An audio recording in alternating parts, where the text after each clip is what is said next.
Here's what makes feminism so insidious. The women who have the most power in this country are not everyday women like you and I who are living quiet and hopefully happy lives. They're a very left-leaning, disgruntled bunch who reside first and foremost in our universities. That's where the propaganda really begins. But also in the White House, in the news media, and in the most impressionable space of all, Hollywood.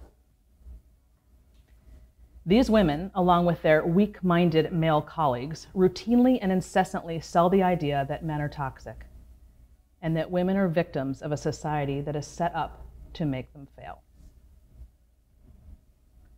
How can women ever be content in an environment that insists they're victims? How's that possible? And how can men and women find their way to each other under such destructive cultural conditioning? Just the other day, Netflix CEO Ted Sarandos said about his profession, quote, "Storytelling has real impact in the real world." You think? That impact can be hugely positive, and it can be quite negative. And indeed, the messaging that comes out of Hollywood is almost all negative when it comes to the relationship between women and men. Very little, if any, pop culture has narratives about love that are uplifting, empowering, or just plain real. And what we see and hear around us is hugely impactful on our thoughts and decision-making. Most people need to be confirmed by the society in which they live. So if the constant drumbeat to which we're exposed is that men, especially fathers, are clueless at best and dangerous at worst, what do you think that's going to do to women's perception of men? And what do you think we're going to get from men in return? We're going to get exactly what we are getting. To begin, a widening education gap across the US. The number of men currently enrolled at 2- and 4-year colleges has fallen behind women at record levels. And this imbalance has massive implications for society. Not because there's anything wrong with not having a college degree. In fact, the state of universities today is such that I personally believe they're going to fall apart eventually, but that's a different conversation. But because women are predisposed to marry men of equal or higher status. Let me say that again. Women are predisposed to marry men of equal or higher status. Women aren't doing anything wrong in wanting that. It is literally how they're wired. And for good reason, which I'll come back to in a moment. What this means is that if women continue to outpace men on college campuses so dramatically, as they currently are, the number of equally college-educated men will be so small that women won't be able to find the kind of man they want to start a family with when they do later on become hell-bent on doing so, which almost all women do.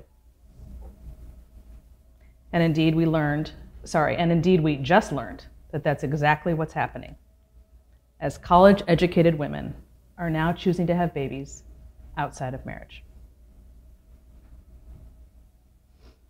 This is new for this demographic. And while there may be more than one reason for it, at the end of the day, it comes down to women having been encouraged to map out a life that leaves no space for marriage and motherhood. Today, women focus exclusively on education and career and believe they have all the time in the world to get married and start a family. But their bodies have a different plan. Just as women begin to hit their peak at work, their biological clock is winding down. It is at this point that women become laser focused on having a baby. Only their choices for a husband have dramatically dwindled. This same outcome would be true in any era, but it's especially true in an era in which there are far fewer marriageable men. The pool has shrunk, in part because many women are lacking purpose and a plan for their lives. They just aren't motivated. And guess what doesn't motivate a man to action? Telling him he's superfluous, that he doesn't matter. Letting him know that women rule the world now, and that he'll have to get in line with her requirements if he wants a seat at the table.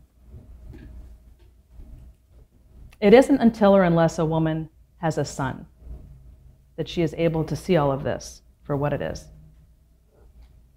America is clueless about the value of men and what they offer women, children, and society.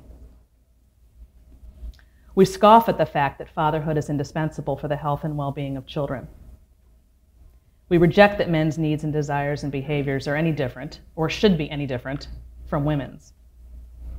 We insist that it doesn't matter if a woman out-earns her man, which not only strips men of their primary identity, but doesn't sit well with women either.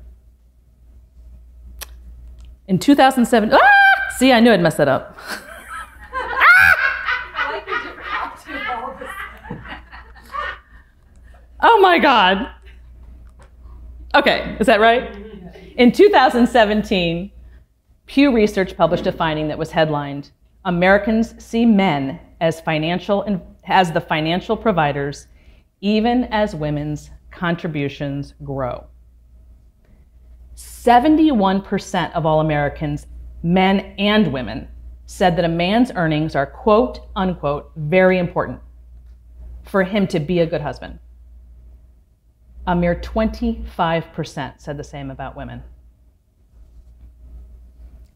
And that is where the rubber meets the road, right there. Because that isn't economics. That's male and female nature.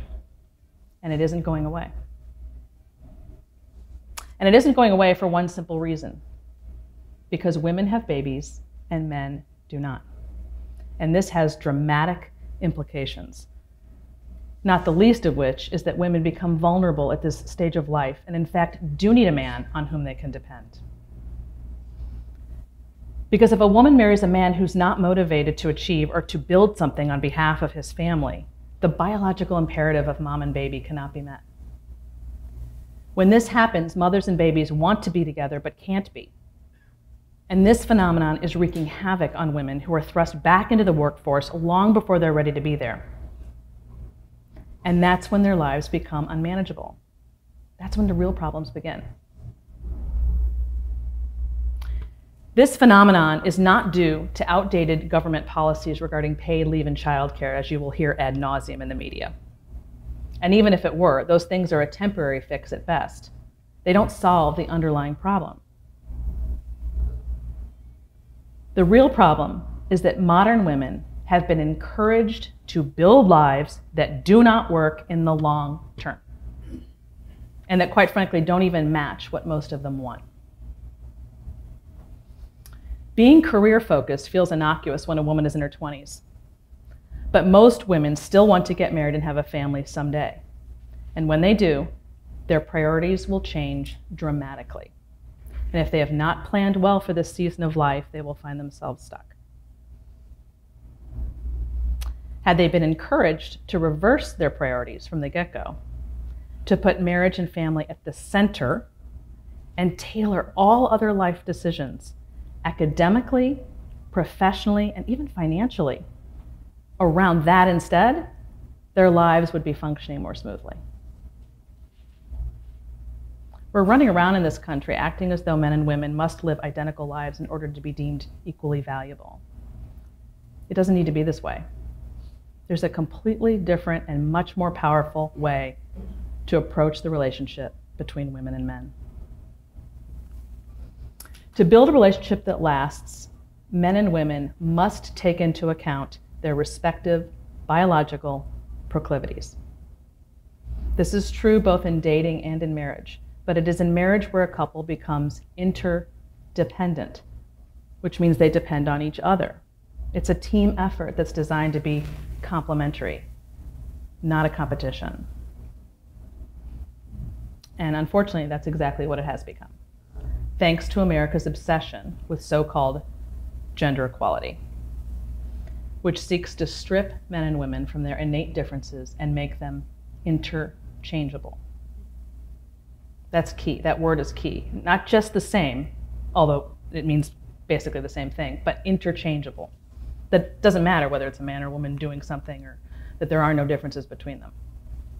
But in order to subscribe to this radical worldview, one would have to believe that the work involved in raising helpless newborns to become physically and mentally healthy adults is somehow less valuable than work that produces a paycheck.